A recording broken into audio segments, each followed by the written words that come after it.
दोस्तों, मैं हितेन सोनी जीवन मंत्र एकेडमी से आज एक छोटा सा विजुअलाइजेशन करवाना चाहता हूँ, जिसके ज़रिए आप क्या समझ रहे हैं वो आप तय कीजिएगा। इसके आगे आने वाले वीडियो में मैं बताऊँगा आप क्या समझे हैं।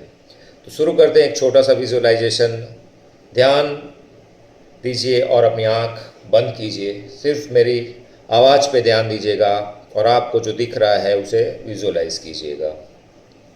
एक लंबी सांस ले लें, डीप ब्रीदिंग, और अपनी जो सांसें अंदर बाहर हो रही हैं उस पर ध्यान दें और मेरी आवाज़ पे ध्यान दें। मैं जाम्बू खा रहा हूँ शिकारे में बैठ के। तब शोले वाली हेमा मालिनी अपनी धन्नो घोड़ी के साथ शिकारे के बाजू में आती है और कहती है, साहब जी सिम कार्ड लोगे? मैंने कहा क्यों नहीं लेंगे, ज़रूर लेंगे। मैं सिम कार्ड लेता हूँ, अपने मोबाइल में डालता हूँ, शिकारे से बाहर निकलता हूँ और बाइक शुरू करता हूँ अपनी और आगे बढ़ता हूँ। थोड़ी दूर पे मैं देखता हूँ कुछ पंजाबी लोग चांदी की पगड़ी पहने भंगड़ा पा रहे थे, तो मैं भी उनके साथ हो लेता हूँ और उनके जश्न में शामिल होता हूँ। मुझे पता नहीं चलता कि रात हो चुकी। मैं आगे बढ़ता हूँ हरियाली खेत में, जहाँ चांदनी बिखरी हुई थी वहीं पे अपना डेरा डालता हूँ, वहीं सो जाता हूँ। सुबह भी मेरी आँख खुली ही थी, मुझे आवाज़ सुनाई देती है। मैं कहूँगा नारे सुनाई देते हैं, राजा जी की जय हो, राजा जी की जय हो। मैं उठता हूँ, देखता हूँ एक राजा जा रहा है और उसका जयनाद हो रहा है, और दूसरी ओर मैं देखता हूँ बहुत से दुखी लोग खड़े हैं दुखी होके। मैं वहाँ पे जाता हूँ, उनको पूछता हूँ तुम्हें क्या प्रॉब्लम हो गई है, क्या हो गया, क्यों दुखी हो? उनमें से एक आदमी कहता है, गुजर गए गांधी, अब हमारे बीच में बापू नहीं रहे। मुझे बहुत दुख हुआ कि अब बापू हमारे बीच नहीं रहे। मैं उनके दुख में शामिल होने जा ही रहा था कि अचानक से 3-4 मामू यानी हिजड़े मुझे घेर लेते हैं और मुझे कहते हैं, रे चिकने, गो एंड ब्रिंग पान फॉर अस। मैं थोड़ा घबरा जाता हूँ, डर जाता हूँ और मैं पान लेने चला जाता हूँ। वहाँ मैं देखता हूँ करण अटका पड़ा है बेंगल्स में, जो वहाँ पे करेले की वेट कर रहा था जो थ्रू वैन आने वाले थे। तो करण को वहाँ वेट करते देख उसे मैं कहता हूँ, मैं थोड़ी देर में आता हूँ, तू यहीं रुकना। और मैं उत्तर की ओर बढ़ जाता हूँ, जहाँ पे अखंड धुन सुनाई देती है मुझे, जहाँ पे साधुओं ने डेरा डाला हुआ था। तो मैं उन मस्त साधुओं के बीच में जाके बैठ जाता हूँ और उस धुन की मज़ा ले रहा था।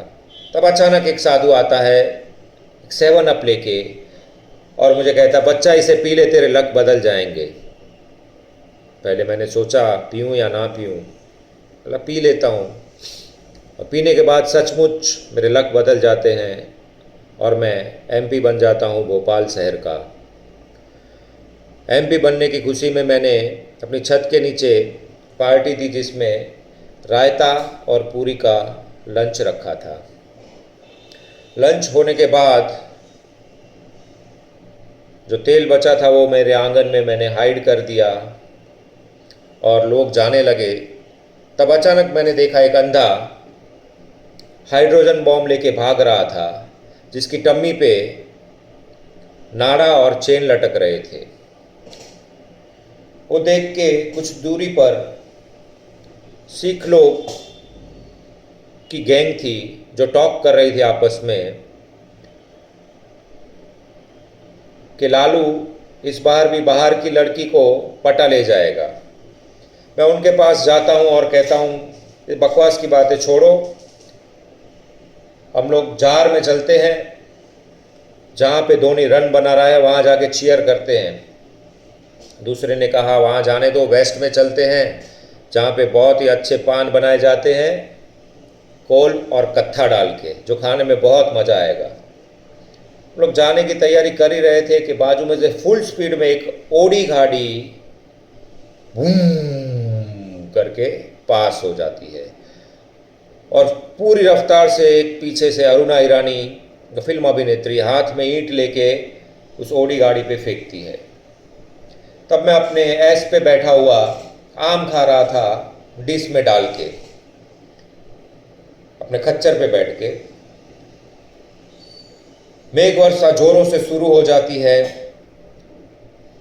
एक बड़ी सी शीला अपनी जगह से हट जाती है और पूर आता है।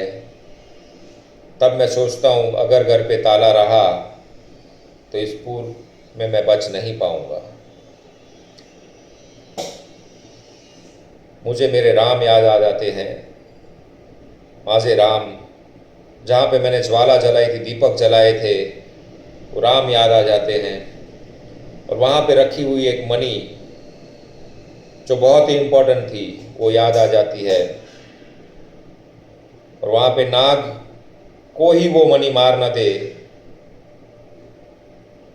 वो मैं सोच के घबराता हूँ। तो दोस्तों, ये विजुअलाइजेशन था। आपने क्या विजुअलाइजेशन किया वो आप सोचें, आपको क्या दिखाई देता है, कनेक्ट करें। इसके आगे आने वाले वीडियो में मैं बताऊंगा आपने क्या देखा है, आपने क्या सीखा है। Thank you, stay blessed, God bless you.